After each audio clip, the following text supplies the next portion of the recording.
Je me rappelle que Kerry, qui était donc ministre des Affaires étrangères à l'époque d'Obama, avait dit à Netanyahou, apprenez de notre comportement aujourd'hui en Afghanistan et faites pareil avec les Palestiniens.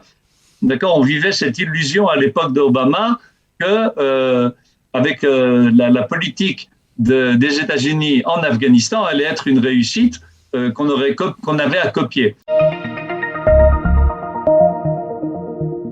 Effectivement, pour notre magazine hebdomadaire d'analyse géopolitique Israël dans sa région, Israël au cœur du Moyen-Orient, nous analysons aujourd'hui les causes et les implications possibles de la toute récente prise du pouvoir des talibans en Afghanistan, un événement massif, si l'on peut dire, qui a évidemment beaucoup affaibli les États-Unis et l'Occident tout entier dans cette partie du monde. Avec nous en ligne pour en parler et pour aborder ce dossier, le docteur Ephraim Herrera. Ephraim, bonjour et shalom. Bonjour. Vous êtes titulaire d'un doctorat, si je ne me trompe, en histoire des religions à la Sorbonne. Et en 2013, vous publiez votre thèse intitulée « L'image du juif dans les textes fondateurs du soufisme et du chiisme ». Vous êtes aussi l'auteur d'un ouvrage fondamental intitulé « Le djihad de la théorie aux actes », paru en avril 2015 aux éditions El-Kana. Et vous y présentez la genèse d'un djihad d'un point de vue historique et religieux, afin justement de permettre aux lecteurs une meilleure appréhension de cette idéologie. Et vous y proposez aussi des pistes de réflexion sur la nécessité d'endiguer ce dangereux phénomène. Précisons aussi qu'en tant que spécialiste de l'islam, vous contribuez régulièrement dans la presse israélienne autour de différentes thématiques, dont celle justement du djihad, en intervenant notamment sur plusieurs sites internet d'information et des chaînes de télévision francophones ou autres, dont Arutz Aknesset et aussi le site Ynet. Alors, Ephraim, en tant que spécialiste justement des phénomènes liés à l'islam radical, quels sont, en quelques mots, les diverses causes et facteurs qui ont, selon vous, entraîné cette débâcle américaine de l'arrivée hyper rapide au pouvoir des talibans en Afghanistan, à laquelle, visiblement, l'administration de Joe Biden ne s'attendait, semble-t-il, pas du tout, en tout cas dans ces termes. Écoutez, en février 2020, les États-Unis ont signé un accord à Doha avec les talibans pour un retrait des troupes américaines déjà à l'époque du président Trump. Mais il faut se rappeler que le président Trump avait dit que si les choses tournaient mal, il ferait intervenir des forces qui n'ont jamais été vues dans l'histoire. Donc en fait, ce qui s'est passé, c'est que la nouvelle administration américaine a continué le retrait d'Afghanistan sans assurer les arrières d'un départ, en souplesse et de manière en évitant les problèmes. Et ce qui s'est passé, c'est que les talibans ont réussi à prendre le pouvoir en agissant par la force un peu partout dans l'Afghanistan, en prenant capitale après capitale régionale, jusqu'à arriver à Kaboul et à prendre le pouvoir quand les Américains ne sont pas intervenus, si ce n'est par quelques attaques aériennes. Et donc, les talibans ont bien compris que c'était une décision américaine, que rien ne changerait, même s'ils prenaient le pouvoir. Mais alors, est-ce que, si on rentre un peu plus dans les facteurs et les causes de fond structurels, est-ce que c'est une sous-estimation de la part des États-Unis de la résilience et de la patience des talibans, parce que c'est un dossier qui dure depuis 20 ans, des erreurs militaires et politiques grossières, notamment avec le gouvernement afghan qui faisait pas le poids, le règne de la corruption dans les élites pro-américaines, et puis surtout la carence à mobiliser peut-être les chefs des tribus afghanes. Et puis, en un mot, ce serait aussi peut-être l'illusion caressée de longue date à Washington de vouloir imposer la démocratie à un peuple et à une culture qui lui sont étrangers. Est-ce que c'est ça aussi les causes structurelles de cette débâcle ? Je crois que c'est plutôt à l'envers, c'est-à-dire que il y a beaucoup d'Afghans qui auraient bien aimé pouvoir vivre de manière plus libre. Et en fait, l'Afghanistan, il faut bien comprendre quel genre de pays c'est. C'est un pays très pauvre, arriéré. Le taux de 50% environ des Afghans sont illettrés, 85% des agriculteurs. Alors c'est un pays qui est immensément riche en ressources, en or, en argent, en pétrole, en gaz. En lithium aussi, en lithium. Donc, ce qui est plus grave, c'est pas tellement les causes, c'est ce qui risque de se passer. Les causes sont très claires. Vous avez une idéologie très forte, l'idéologie d'Al-Qaïda, qui a été en fait mise en place par un Palestinien, par Abdallah Azzam, qui a lui-même formé Bin Laden et qui l'a fait venir en Afghanistan, et qui a donc la force et la persévérance de ces combattants talibans dépasse de beaucoup la force américaine au niveau de la motivation. Ce sont des gens qui sont très motivés et on appelle le peuple afghan un peuple invincible.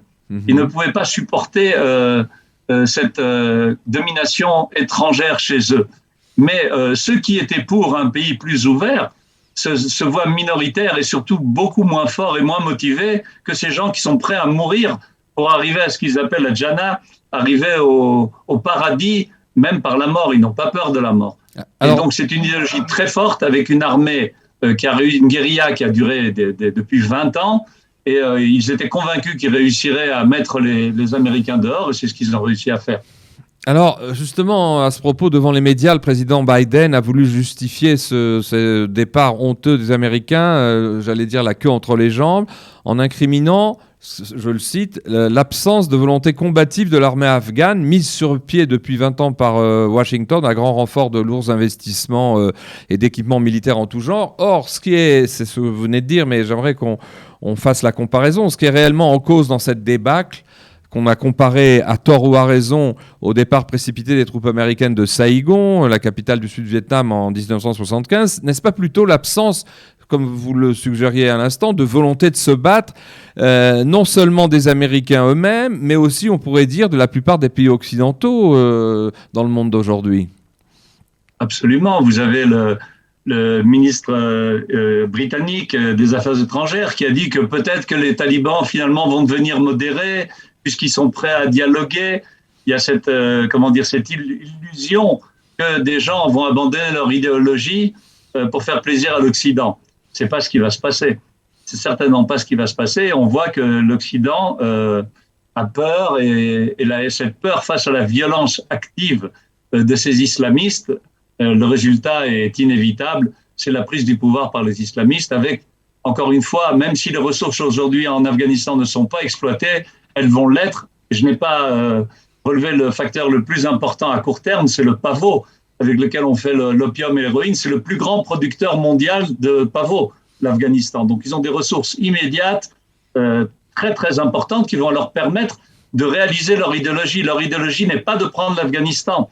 Leur idéologie est ce que l'islam domine de manière politique et juridique le monde entier. Et donc d'exporter cette révolution qu'ils ont faite en dehors de l'Afghanistan, qui est un pays à 99% musulmans, dont 80 à 90% de sunnites et une minorité chiite.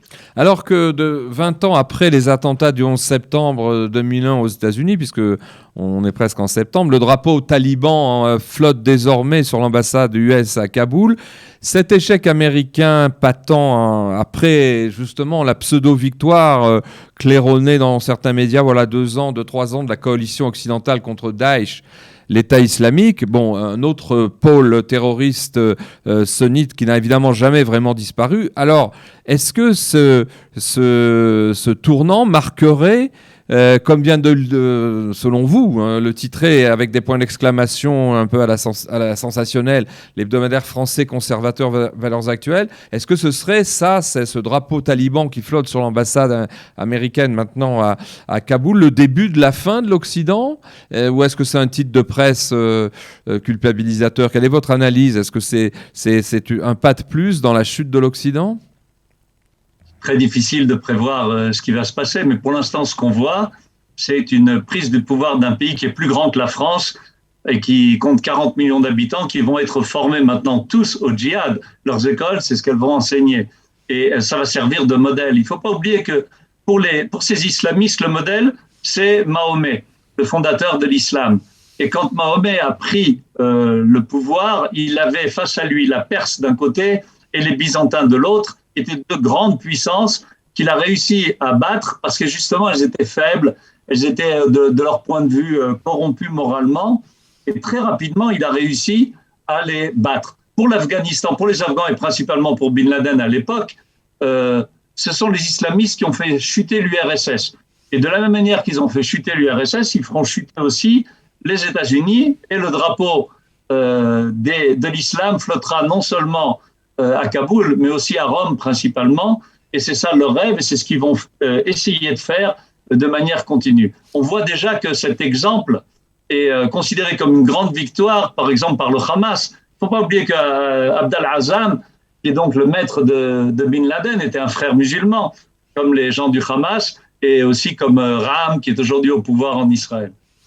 Alors justement, quelles pourraient être, selon vous, les conséquences de ce coup de Kaboul sunnite dans tout le Moyen-Orient et plus spécialement pour les États du Golfe Persique et Israël dans leur confrontation actuelle avec l'Iran des mollahs chiites? Comment ça va jouer? Ça a commencé déjà à jouer cette nouvelle donne.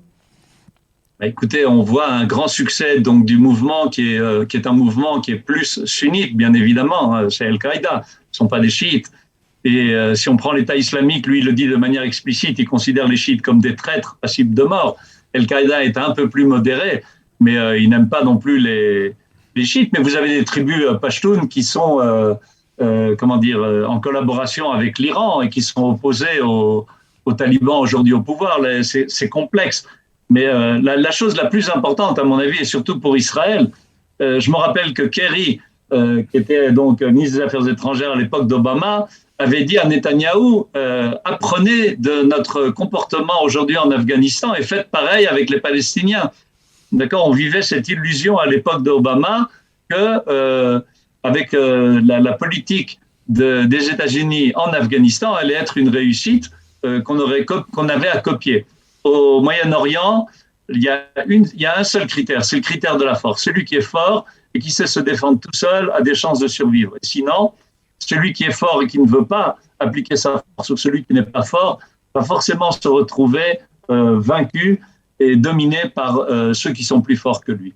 Alors, c'était d'autant plus le cas, vous citiez Kerry, que je crois ne pas me tromper en disant que à la fin il y a quelques jours, Netanyahou a publié soit sur Facebook, soit sur Twitter, un message dans lequel il révélait plutôt une chose qu'on ne savait pas, c'est que Kerry lui avait proposé à l'époque de venir visiter l'Afghanistan, déguisé, je ne sais comment, en Pashtun peut-être, et pour voir comment les Américains menaient bien leur barque. Et à l'époque, Netanyahou avait refusé parce qu'il subodorait que ce n'était pas exactement sa tasse de thé. Mais là, Netanyahou a révélé cette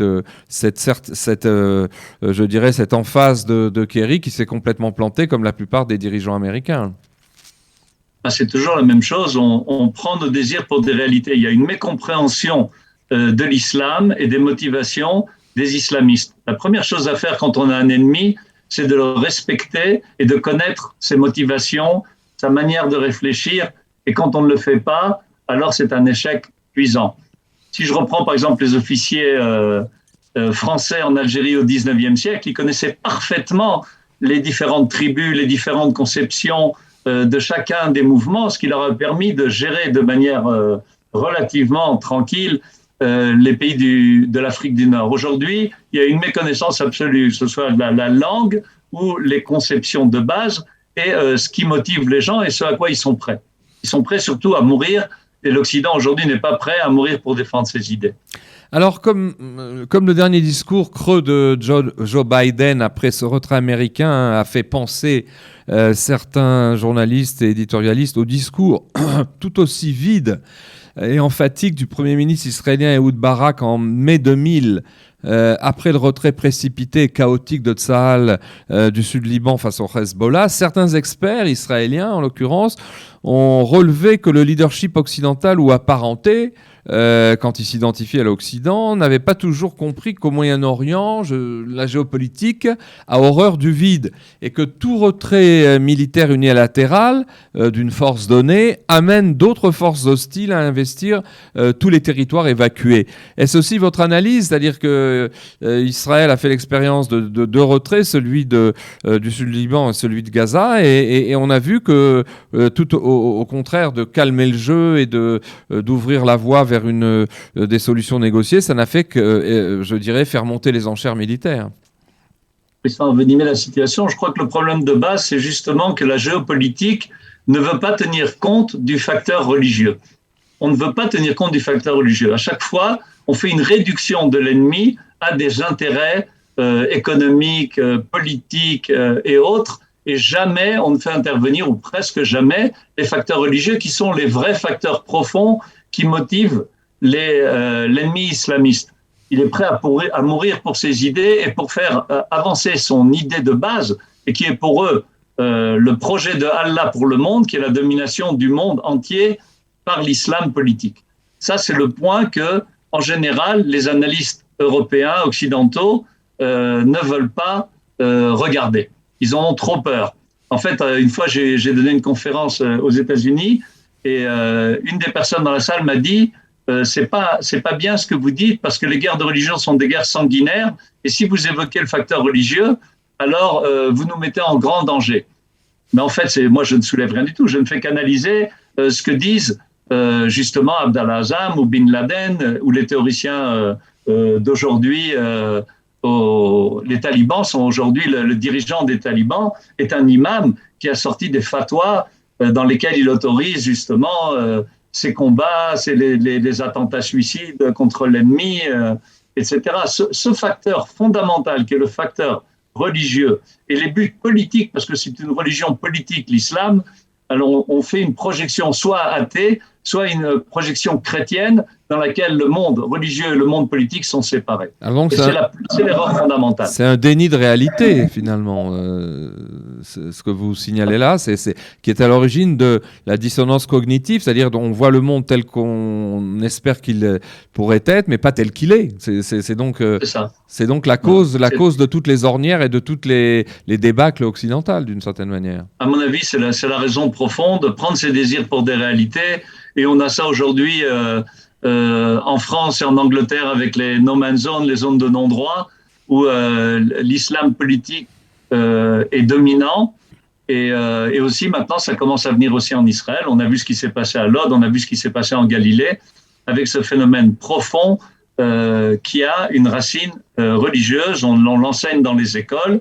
Et ne pas tenir compte de ce facteur est un risque vital tant pour l'Occident que pour Israël. Alors, dernière question, j'ai regardé comme tout le monde hier, pour préparer notre entretien, différents textes et analyses sur les réseaux sociaux à propos du coup de Kaboul, et j'étais un peu surpris de voir certains experts, y compris israéliens, certains commentateurs, pour le moins assez optimistes, qui ont avancé qu'après cette prise du pouvoir des talibans, les Américains allaient enfin comprendre, alors c'est peut-être du wishful thinking, qu'enfin leur seul véritable allié, c'était pas les potentats qui existent dans la région, potentats musulmans ou islamistes, mais c'était Israël. Vous y croyez, vous, à cette pseudo-prise de conscience américaine où on se retrouverait entre amis encore plus proches, Washington, Jérusalem ?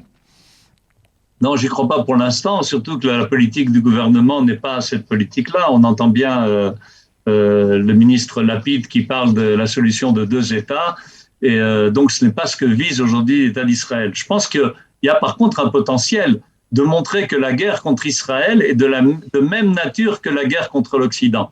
C'est la même nature de problème. L'islam voit dans Israël le petit Satan et dans les États-Unis le grand Satan, opposés fondamentalement, ontologiquement à l'islam, et on pourrait montrer des films, j'ai tous ces enregistrements chez moi qui montrent comment tant Nasrallah que Ismail Haniyeh du Hamas montrent bien que leur guerre est tant contre l'Occident que contre Israël.